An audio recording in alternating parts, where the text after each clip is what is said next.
नमस्कार दोस्तों, जय माँ गायत्री। आप सभी का मेरे YouTube चैनल शुभकर माही एस्ट्रो में स्वागत है। अपने परम पूजनीय गुरुदेव प्रज्ञा अवतार श्री रामाचार्य शर्मा जी तथा वंदनीय माता जी के चरणों में वंदन करते हुए आज मैं आप सभी को कार्तिक माह महात्म की अध्याय 11वां, अध्याय 12वां व अध्याय 13वें की कथा इस वीडियो में सुनाने जा रही हूँ। धार्मिक पुराणों के अनुसार ऐसी मान्यता है कि कार्तिक माह महात्म्य की कथा हर व्यक्ति को सुननी चाहिए और सुनानी चाहिए।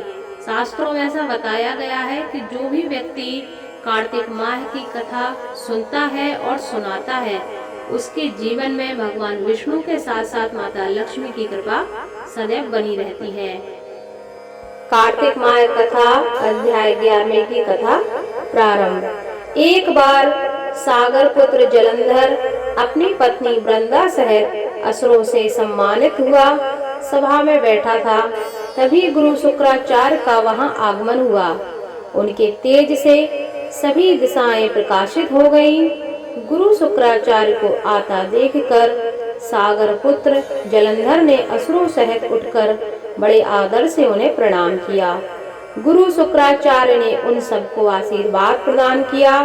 फिर जलंधर ने उन्हें एक दिव्य आसन पर विराजमान किया, स्वयं भी आसन ग्रहण किया। फिर सागर पुत्र जलंधर ने उनसे विनम्रता पूर्वक पूछा, हे गुरुजी, आप हमें यह बताने की कृपा करें कि राहु का सिर किसने काटा था।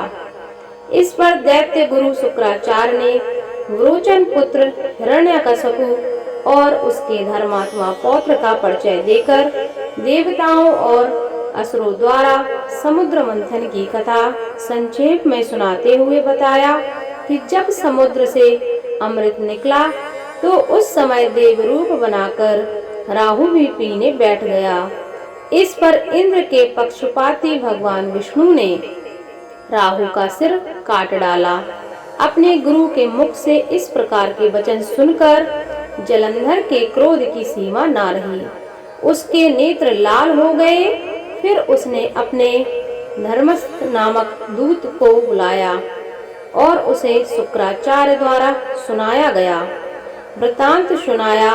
तत्पश्चात उसने धशमर को आज्ञा दी कि तुम शीघ्र ही इंद्रपुरी में जाकर इंद्र को मेरी शरण में लाओ। धशमर जलंधर का बहुत आज्ञाकारी एवं निपुण दूत था। वह जल्द ही इंद्र की सुधर्मा नामक सभा में जा पहुंचा और जलंधर के शब्दों में इंद्र से बोला, हे देवता धाम, तुमने समुद्र का मंथन क्यों किया और मेरे पिता के समस्त रत्नों को क्यों ले लिया। ऐसा करके तुमने अच्छा नहीं किया। यदि तुम अपना भला चाहते हो तो उन सब रत्नों एवं देवताओं सहित मेरी शरण में आ जा, अन्यथा मैं तेरे राज्य का विध्वंस कर दूंगा। इसमें कुछ भी मिथ्या नहीं है।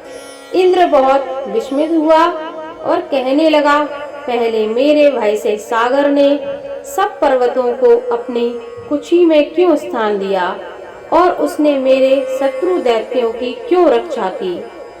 इसी कारण मैंने उनके सब रत्न हरण कर लिए। मेरा द्रोही सुखी नहीं रह सकता, इसमें संदेह नहीं है।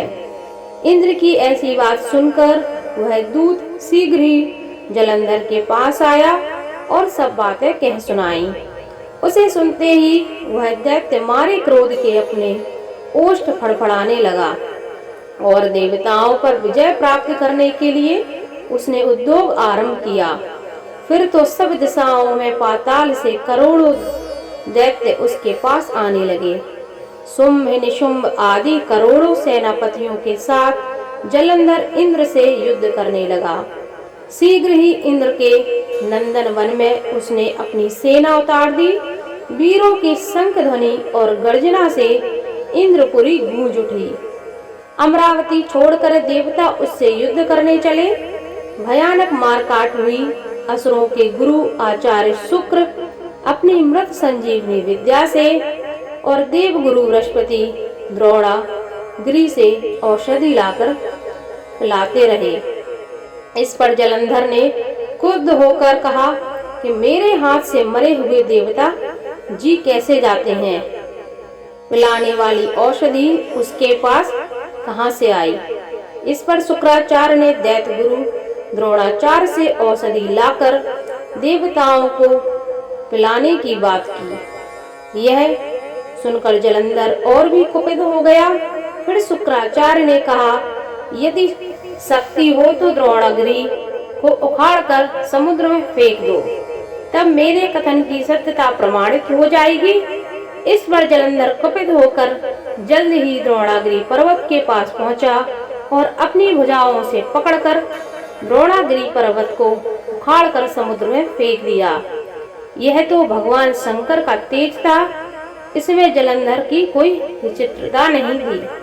तत्पश्चात यह सागर पुत्र युद्ध भूमि में आकर बड़े तीव्र गति से देवताओं का संहार करने लगा। जब द्रोणाचार्य जी औषधि लेने गए तो द्रोणाचल को उखड़ा हुआ शून्य पाया। वह भयभीत हो देवताओं के पास आए और कहा कि युद्ध बंद कर दो, जलंधर को अब नहीं जीत सकोगे। पहले इंद्र ने शिव जी का अपमान किया था। यह सुनकर सेवता युद्ध में जय की आशा त्याग इधर उधर भाग गए। सिंधु सुत निर्भय हो अमरावती में घुस गया। इंद्र आदि सब देवताओं ने गुफा में शरण ली। तब नारद जी ने कहा, इंद्रादिक देवता वहां से भय कंपित होकर भागते भागते वैकुंठ में विष्णु जी के पास पहुँचे। देवताओं ने अपनी रक्षा के लिए उनकी स्तुति की। देवताओं की उस दीन वाणी को सुनकर करुणासागर भगवान विष्णु ने उनसे कहा कि हे देवताओं, तुम भय को त्याग दो, मैं शीघ्र ही युद्ध में जलंधर को देखूंगा। ऐसा कहते ही भगवान गरुड़ पर विराजमान होकर समुद्र तनया लक्ष्मी जी से कहा, हे नाथ, यदि मैं सर्वदा आपकी प्रिया हूँ, भक्त हूँ, तो मेरा भाई आप द्वारा युद्ध में नहीं मारा जाना चाहिए।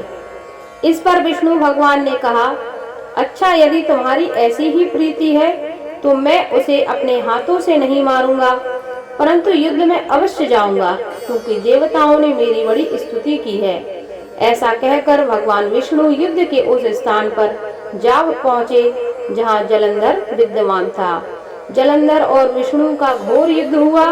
विष्णु के तेज से कंपित देवता सिंहनाद करने लगे। फिर तो अरुण के अनुज गरुड़ के पंखों की प्रबल वायु से पीड़ित हो दैत्य इस प्रकार घूमने लगे जैसे आंधी से बादल आकाश में घूमते हैं। तब अपने वीर दैत्यों को पीड़ित होते देखकर जलंधर ने क्रुद्ध हो विष्णु जी को उद्धत वचन कहकर उन पर आक्रमण कर दिया। उसके बाद दोनों ओर से गदाओं, बाणों और शूलों आदि का भीषण प्रहार हुआ। दैत्यों के तीक्ष्ण प्रहारों से व्याकुल देवता इधर उधर भागने लगे। तब देवताओं को इस प्रकार भयभीत हुआ देखकर गरुड़ पर चढ़े भगवान युद्ध में आगे बढ़े और उन्होंने अपना सारंग नामक धनुष उठाकर बड़े जोर से टंकार किया। भगवान ने हजारों दैत्यों के सिरों को काट गिराया। फिर तो विष्णु और जलंधर का महासंग्राम हुआ। बाणों से आकाश भर गया। लोग आश्चर्य करने लगे। भगवान विष्णु ने बाणों के वेग से उस दैत्य की ध्वजा, छत्र और धनुष बाण काट डाले। इससे व्यथित हो उसने अपनी गदा उठाकर गरुड़ के मस्तक पर दे मारी। साथ ही साथ क्रोध से उस दैत्य ने विष्णु जी की छाती में भी एक तीक्ष्ण बाण मारा। इसके उत्तर में विष्णु जी ने उसकी गदा काट दी और अपने शारंग धनुष पर बाण चढ़ाकर उसको बांधना आरंभ किया। इस पर जलंधर ने भगवान विष्णु के ऊपर पैने बाण बरसाना प्रारंभ कर दिया। उसने विष्णु जी को कई पैने बाण मारकर वैष्णव धनुष को काट दिया। धनुष कट जाने पर भगवान ने गदा ग्रहण कर ली और शीघ्र ही जलंधर को खींचकर मारी, परंतु उस अग्निवत अमोघ गदा की मार से भी वह दैत्य कुछ भी चलायमान न हुआ। उसने एक अग्निमुक्त त्रिशूल उठाकर विष्णु पर छोड़ दिया। विष्णु जी ने शिव के चरणों का स्मरण करके नंदन नामक त्रिशूल से उसके त्रिशूल को छेद दिया। जलंधर ने छटपट विष्णु जी की छाती पर एक जोर मुष्टिक मारा। उसके उत्तर में भगवान विष्णु ने भी उसकी छाती पर अपनी एक मुष्टि का प्रहार किया। फिर दोनों घुटने टेक बाहुओं और मुष्टिकों से बाहु युद्ध करने लगे। कितनी ही देर तक भगवान उसके साथ युद्ध करते रहे। तब सर्वश्रेष्ठ मायावी भगवान उस दैत्यराज से मेघवाणी में बोले, हे रण दुर्मद दैत्य श्रेष्ठ, तू धन्य है जो इस महायुद्ध में इन बड़े बड़े आयुधों से भी भयभीत ना हुआ। तेरे इस युद्ध से मैं प्रसन्न हूँ, तू जो चाहे वर मांग ले। मायावी विष्णु की ऐसी वाणी सुनकर जलंधर ने कहा, हे भावुक, यदि आप मुझ पर प्रसन्न हैं तो यह वर दीजिए कि आप मेरी बहन तथा अपने सारे कुटुंबियों सहित मेरे घर पर निवास करें।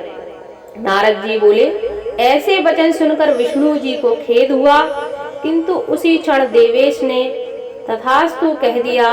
अब विष्णु भगवान सब देवताओं के साथ जलंधरपुर में जाकर निवास करने लगे। जलंधर अपनी बहन लक्ष्मी और देवताओं सहित विष्णु को वहां पाकर बड़ा प्रसन्न हुआ।